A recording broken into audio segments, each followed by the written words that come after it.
यीशु है, praise the Lord.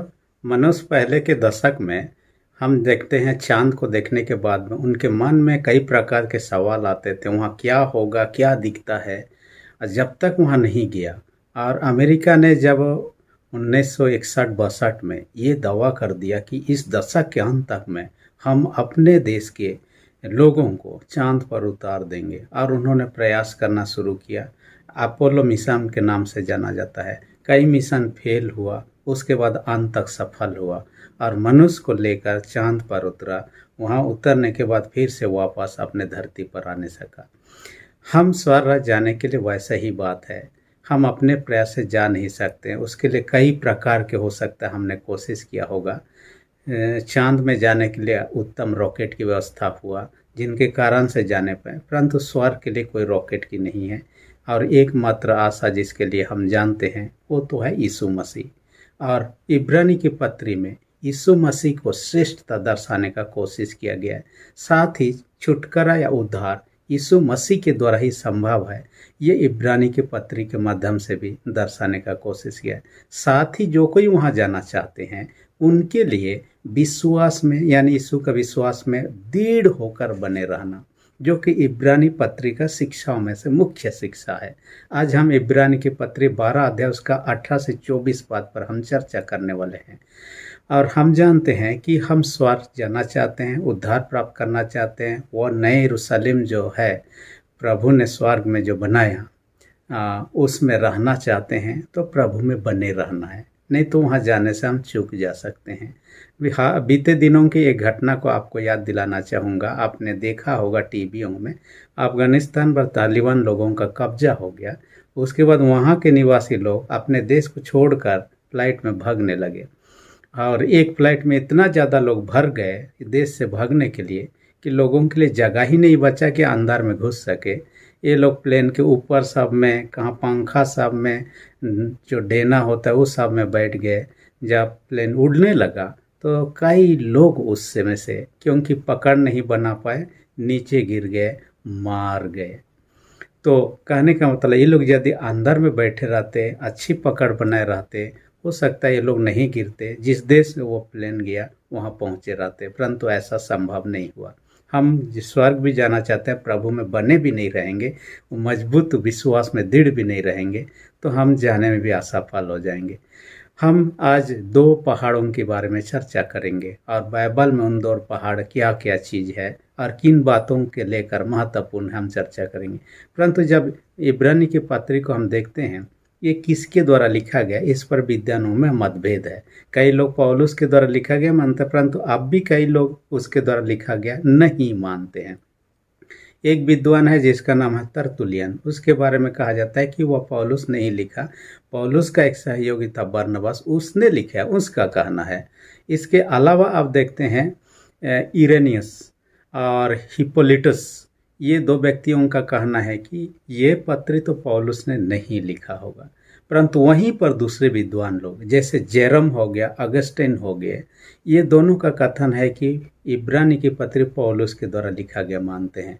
आप जानते हैं निकाया की सभा जो 325 ईस्वी में, जो नाइसियन क्रीड जहाँ पर बना, और वहाँ का सभा में 325 में इब्रानी की पत्री को पौलुस के द्वारा लिखा गया, अधिकृत रूप से मान्यता दिया गया, माने ये लोग ग्रहण कर लिए।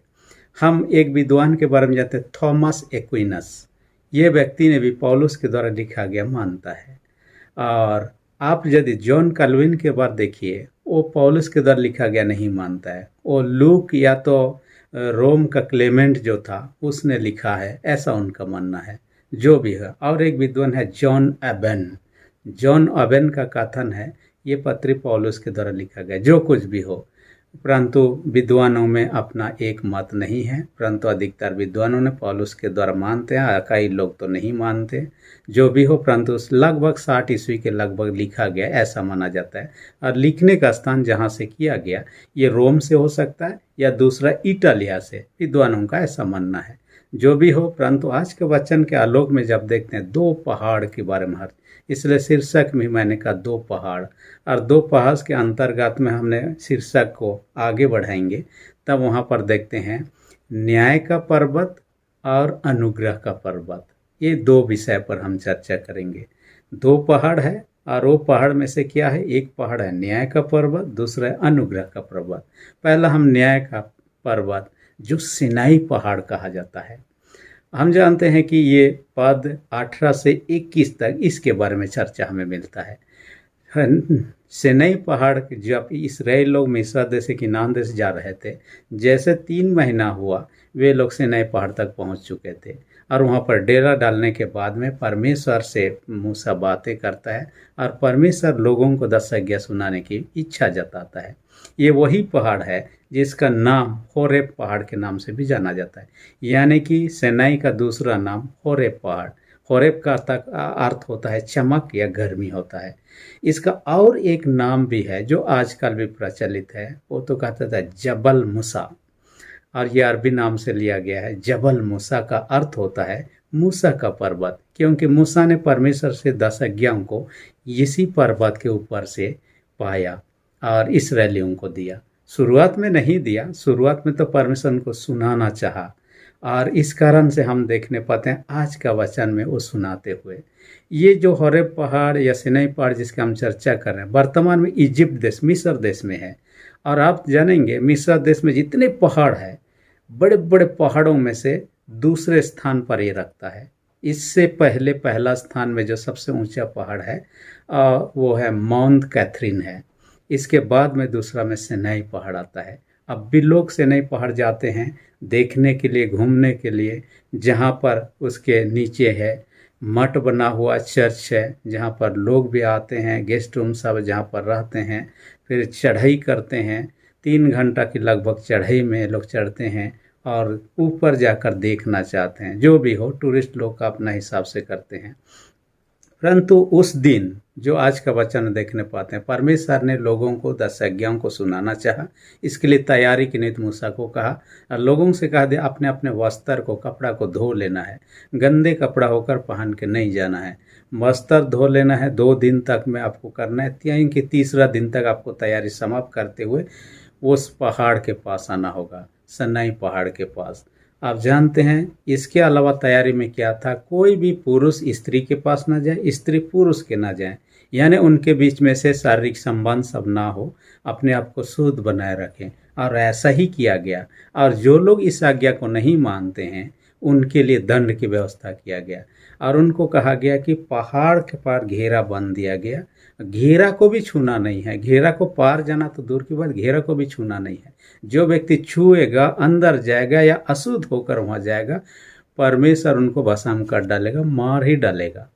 और परमेश्वर नहीं मार डालेगा तो लोगों के द्वारा मारा ही जाएगा। परमेश्वर ने आदेश दे दिया था ऐसे व्यक्ति को आप लोग पत्थर से मार मार के खत्म कर दीजिए, यानी उसको जिंदा रहना नहीं है। जो व्यक्ति आज्ञाकारी नहीं रहता है उस पहाड़ पर, उसका तो उसी समय न्याय किया जाएगा और वो मारा जाएगा, खत्म कर दिया जाएगा।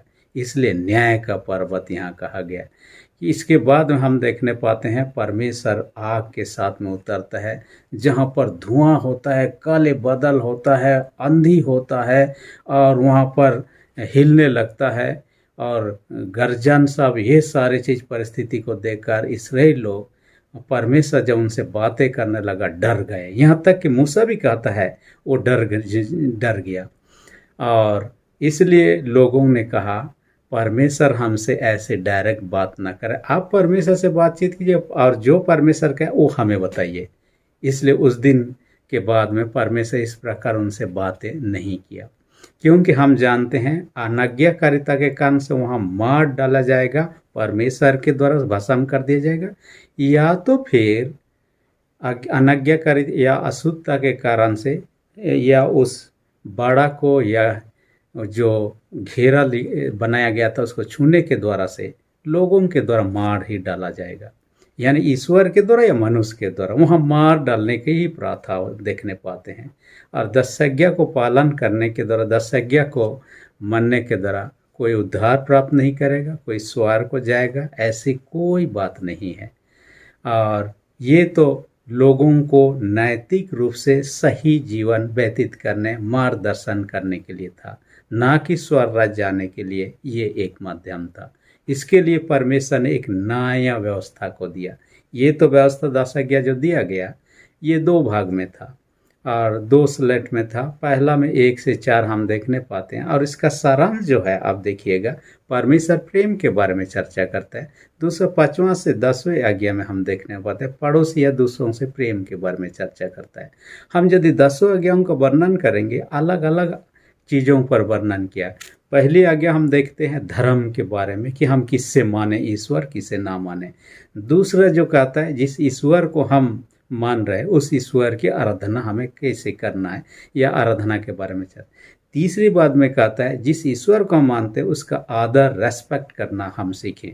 चौथी वचन में ये आदेश देता है कि प्रभु के लिए समय देना, जिस ईश्वर को हम मानते हैं उसके लिए समय देना है, क्वालिटी टाइम देना है उसके महिमा के लिए। 5वीं आज्ञा में ये कहता है कि हमारे परमेश्वर अपने स्थान पर माता पिता को इस दुनिया में रखा है ताकि बच्चों का देखभाल करे। इसलिए परमेश्वर का जैसा रेस्पेक्ट करना है, हमें उस अधिकार को जो माता पिता को दिया गया ईश्वर की ओर से, उस अधिकार के तहत माता पिता का भी रेस्पेक्ट करना, आदर करने की बात करते हैं। 6वीं आज्ञा में जीवन के बारे में, इस जीवन को परमेश्वर ने दिया, हमें ख़त्म नहीं करना है, परमेश्वर का इच्छा अपने लेगा। 7वीं आज्ञा में शुद्धता का जीवन के बारे में, व्यभिचार और ऐसे सोचों के द्वारा, कामों के द्वारा हम अपने आप को अशुद्ध ना करें, इस पर जोर दिया है। 8वीं आज्ञा में कहता है जो संपत्ति है अपना जो है अपना है, दूसरों का दूसरा ही बना रहे, ना ही दूसरों के ऊपर में लालच करके उनको ऐसे ही अन्यायपूर्वक हासिल कर लें। 9वीं आज्ञा में अपने जीभ पर कंट्रोल करने के विषय में चर्चा करता है कि हम झूठी साक्षी ना दें, गंदे बातों को ना कहें या तो झूठ मूठ ना कहें और दूसरों को ना फंसाएं, अपने जीभ पर कंट्रोल बनाए रखें। 10वीं आज्ञा में कहता है संतोष के नियम दिया गया है, हमारे पास जो कुछ भी है धन दौलत चीज़ वस्तु उन्हीं पर हमें संतोष करना चाहिए, ना कि दूसरों की चीज़ों पर लालच करना चाहिए। ये बातें हैं। तो ये 10 आज्ञाओं को उन्होंने परमेश्वर ने दिया, उनको सुना, उनको पालन करना था।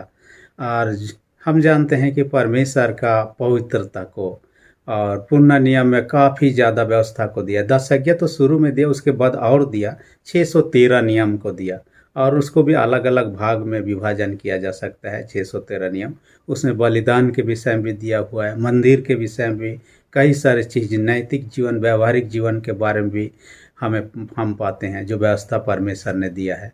और उन चीज़ों का उल्लंघन करना दंड लाता है। देखिए जो 10 आज्ञाओं को दिया परमेश्वर ने, व्यवस्था को दिया, कोई पालन नहीं कर पाया। सारे लोग जिनको दिया गया था सारे लोग मरते गए, जिस देश को पहुंचना था नहीं पहुंच पाए। 2 व्यक्ति कहता है और ये 2 व्यक्ति के अलावा और लोग सारे मर गए। नए पीढ़ी के लोग ही जन्म लेकर उस देश में पहुंचते हैं। जो भी हुए, परंतु हम लोग परमेश्वर की आज्ञा का उल्लंघन के द्वारा कैसे मृत्यु दंड होता है, यहाँ माउंट सीनै में और सीनै पर्वत के अलावा मंदिरों में भी हम देखने पाते हैं। हारून के 2 पुत्र का चर्चा हम पाते हैं जिनका नाम नादाब और अबीहू था। ये लोग गलत रीति से वेदी पर, गलत रीति से ये लोग क्या कर रहे थे, आग जला रहे थे बलिदान के लिए, और इसी गलती के कारण से ये लोग आग से भस्म कर दिए गए और वे लोग मारे गए।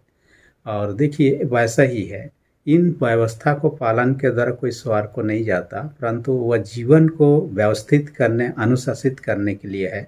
अब भी वर्तमान में भी है, हमारे जीवन को अनुशासन में बनाए रखने के लिए, परंतु ये हमें उद्धार प्राप्त करने, स्वर्ग को जाने के लिए नहीं। उसके लिए दूसरा पहाड़ पर हम आते हैं, दूसरा पॉइंट में। जैसे कि आजकल आप देखिएगा, विदेश आप जाना चाहते हैं तो ऐसा नहीं जा सकते हैं। आपके पास पासपोर्ट होना चाहिए, वीज़ा होना चाहिए। बिना पासपोर्ट वीज़ा के कोई भी आपको फ्लाइट में या तो कोई चीज़ में आपको लेकर जाने वाला नहीं है। बॉर्डर में आप रोक दिए जाओगे, और गलत रीति से कहीं से छुप छाप के भी पहुंच भी गया हो, वहाँ पकड़े गए तो जेल में ही होगा, उस देश में रहने नहीं पाएगा। तो ये इलीगल हो जाता है।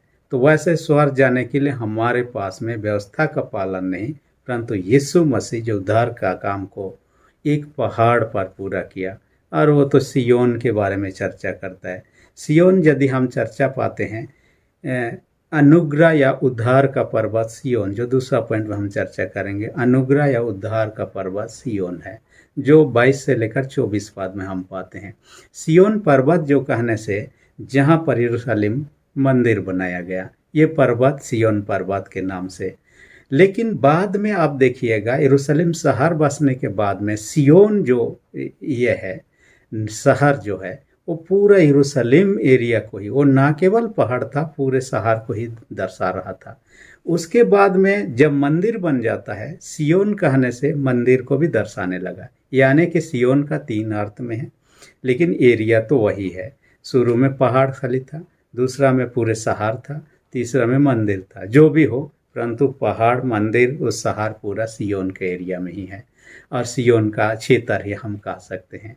और वहाँ पर निमंत्रण प्रभु देता है, जैसे कि मत्ती 11:28 में कहता है, हे सब परिश्रम करने बोझ से दबे हुए मेरे पास आओ। क्योंकि यरूशलेम ही जहाँ है, यीशु मसीह ने उद्धार का काम को पूरा किया क्रूस काट में अपना प्राण देकर, और वही तो नई व्यवस्था है, नई वाचा वहाँ बंधा जाता है। उसी पर हमें विश्वास करना है, जिसको देखना है और उद्धार प्राप्त कर सकते हैं। क्योंकि बाइबल कहता है, प्रेरित के 4:12 स्वर्ग के नीचे मनुष्यों के बीच में कोई दूसरा नाम नहीं दिया गया जिसके द्वारा मनुष्य उद्धार प्राप्त कर सके। कईयों का विचार था कि हम व्यवस्था पालन कर दे उद्धार प्राप्त कर सकते। गलाती 2 उसका 16 साफ साफ कहता है, व्यवस्था के कामों के द्वारा कोई प्राणी उद्धार प्राप्त नहीं कर पाता है, परंतु यीशु पर विश्वास कर उसके अनुग्रह से हम उद्धार प्राप्त करते हैं। इसके लिए तो हम सियोन पर्वत पर या सियोन नगर पर आना है, जहाँ पर यीशु मसीह ने उद्धार का काम को पूरा किया। और यीशु का दूसरी आगमन भी वहीं यरूशलेम में होने वाला है। हालांकि पर्वत में होने के बाद यरूशलेम में आएगा। अब भी यरूशलेम में फाटक जो है, एक है, गेट का नाम है गोल्डन गेट है, वो बंद पड़ा हुआ। यीशु मसीह जब दोबारा आएंगे, कहा जाता है ये खोला जाएगा और उसमें होकर यीशु मसीह प्रवेश करेंगे। जो भी हो, परंतु ये धरती की बात है। यीशु मसीह यहाँ थे, क्रूस पर अपना प्राण दिए, उद्धार का काम को पूरा किए, फिर स्वर्ग को चले गए। जहाँ पर हैं स्वर्गीय यरूशलेम वहीं है, और अंतिम दिन में वो स्वर्गीय यरूशलेम में रहना चाहते हैं तो यीशु पर विश्वास करना है। क्योंकि अपने प्रयास से हम उसमें जा ही नहीं सकते, ना ही वहाँ रहने का अधिकार हमें मिल सकता है। अभी अभी मैंने कहा, पासपोर्ट वीज़ा के बिना हम दूसरे देश ना तो जा सकते हैं, ना ही वहाँ रह सकते हैं। उसके रहने से ही हम जा सकते हैं। वैसा ही यीशु पर विश्वास के बिना, उसके लहू से हमारे पाप नहीं धोने के द्वारा हम नहीं जा सकते हैं। पहला जॉन 1:7 कहता है, यीशु का लहू हमें सब पापों से शुद्ध करता है। इसलिए हम अपने पापों के लिए यीशु के पास आना ही है। देखिए, यहाँ से नहीं, पहाड़ पर लोगों को पास आने के लिए रोका जा रहा था, लेकिन वहाँ सियोन में आप देखिए, यीशु के पास आने के लोगों को निमंत्रण दिया जा रहा है। यहाँ पर छूना मना था, वहाँ प्रभु को छूना है, ग्रहण करना है, प्रभोज के माध्यम से संगति में आना है, उनके देह और लहू को खाने पीने के द्वारा ग्रहण करना, उसके संगति सहभागिता में आना। और इसका उदाहरण यीशु का मृत्यु के समय हम देखने पाते हैं। आप जानते हैं कि यरूशलेम मंदिर में एक पर्दा था जो पवित्र स्थान महापवित्र स्थान के बीच में था। इतना विशाल था, लगभग 60 फीट ऊंचा ये था उसका, और इसका कहा जाता है 4 इंच मोटा था। 4 इंच मोटा कहने से बहुत मोटा हो सकता है, और इतना मोटा होते हुए भी लोग उसको लगाते थे ताकि वो जल्दी ना फटे। और लगाने से पहले, नए पर्दा लगाने से पहले टेस्ट किया जाता था। और विद्वानों का मानना है, चारों तरफ पर्दा का चारों तरफ घोड़ों को बांधा जाता है और ये लोग टनने लगते, और जब नहीं फटता तब समझ लेते कि यह मजबूत है, और उसको उस मंदिर का पर्दा के रूप में इस्तेमाल किया जाता। इतना मजबूत होते हुए जब यीशु मसीह ने कलवारी के क्रूस पर अपना प्राण दिया, वह पर्दा 2 भाग से डिवाइड हो गया। जिस अंदर तक कोई नहीं जा सकता था, सिर्फ महायाजक जा सकता था, अंदर को कोई देख नहीं सकता था। लेकिन वह पर्दा 2 भाग होने के बाद में आसानी से व्यक्ति जा सकता है, आसानी से देख सकता है। यानी यीशु मसीह के मृत्यु के द्वारा से परमेश्वर के पास आने के लिए दरवाजा खुल चुका है। कोई भी व्यक्ति आ सकता है, कोई भी व्यक्ति उसे निवेदन कर सकता है, प्रार्थना करता है, आशीषों को दया आशीष याचना कर सकता है। इसलिए बाइबल का यूहन्ना 15:5 भी कहता है, मुझसे अलग होकर तुम कुछ भी नहीं कर सकते हैं। यीशु मसीह का नाम इमनुएल रखा है। इमनुएल का अर्थ है परमेश्वर हमारे साथ, यानी परमेश्वर यीशु मसीह के माध्यम से जन्म लेकर हमारे साथ साथ रहने के लिए आए, हमें दूर करने के लिए नहीं। जैसे कि सेनाई में हम देखते हैं, लोगों को दूर खड़े रखिए, उनको डर लगा।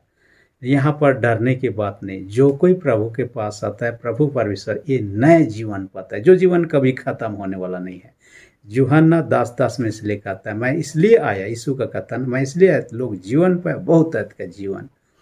मैंने पढ़ रहा था जमैका देश में एक ये है प्लांट है जो कि लाइफ प्लांट कहा जाता है, और उसको आप यदि तोड़ मरोड़ करके उसका पौधा सब को, उसका ये सब को अलग करके कहीं भी फेंक दीजिएगा, कहा जाता है वहाँ पर ही वो पनपने लगता है, बढ़ने लगता है। आप किसी सूखा पेड़ में ही आप उसको छोड़ दीजिए, उसमें कोई जिंदा भी ना रहेगा, सूखा ही रहेगा, तो भी क्या करता है, अपने में से कुछ जड़ सबको निकाल के इधर उधर फैलाने लगता है, और हवा से, हवा का आर्द्रता से क्या करता है, पानी को सोख लेता है और अपने खाने के लिए भोजन का व्यवस्था करता है, और धीरे धीरे एक्सटेंड करता है, माने वो विस्तारित होता है।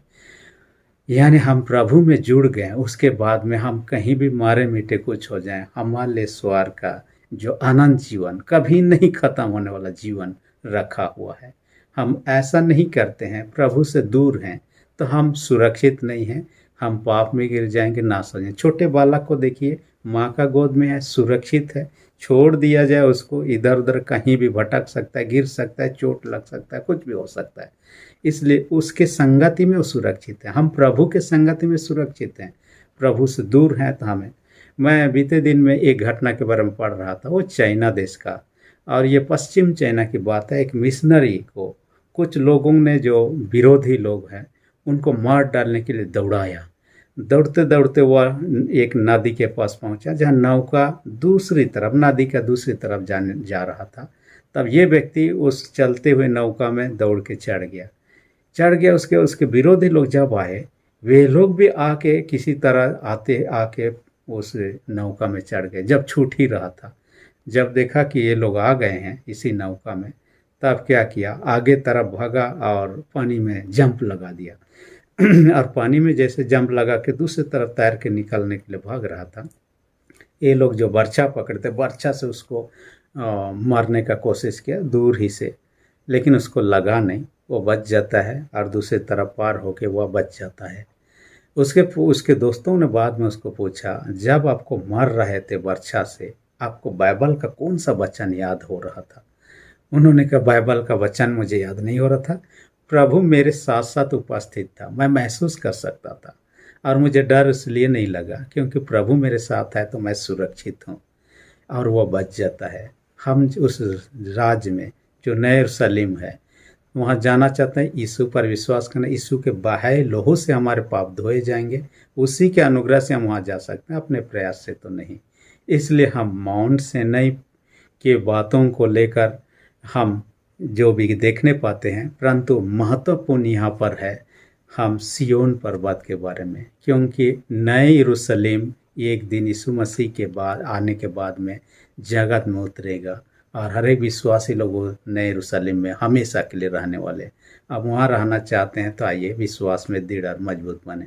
परमेश्वर वचन का अधिक से आशीष दे, आमीन। हम प्रार्थना करें। सेनाओं के जीत पिता धन्यवाद देते हैं, आज के वचन का हमसे बातें किया होने दे पिता परमेश्वर, हम उस सियोन पर्वत को और ध्यान दें जहाँ पर यीशु मसीह ने अपना प्राण को न्यौछावर किया पापियों के लिए, और नए सियोन पर्वत, नए यरूशलेम, नए सियोन जो उतरने वाला है, उस राज के भागी हो सके। इस निमित्त हमारे विश्वास को दृढ़ मजबूत कर। जितने भी पिता सुनने वाले हर एक को अपने स्वर्गीय आशीष से भर दे। जितने बीमार उनके प्रति दया दृष्टि कर, यीशु के सामर्थ्य लोग से उनको चंगे दे। प्रार्थना यीशु के नाम से मांगते हैं, आमीन।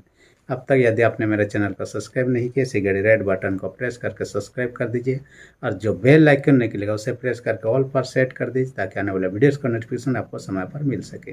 धन्यवाद।